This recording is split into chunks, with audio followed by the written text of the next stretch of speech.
Kanti umholi we-EFF uJulius Malema uthi kufanele kuvulwa amathuba wemisebenzi esifundeni seTlhagwini Kapa.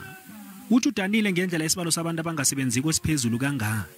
Uthi okumdina du lilutsha elithinde kakhulu. Ungezelelo wathi umasipalata kufanele anikele abantu izenzelwa ezifaneleko. Malema utshela umphakathi wePampierstad bona ube ungazililela inthembiso zamala zehlangano ebusako. Bari halina metriki, halina the skills. There are a lot of jobs for matricless people. One of them,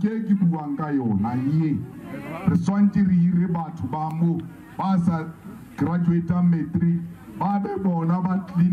maintain,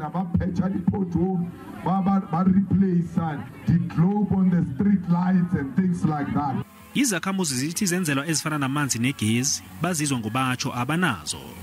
Izakhamuzi eziningi zithi ukuvota khona zokuvota ngomhla ka-1 kuSinyikhaba.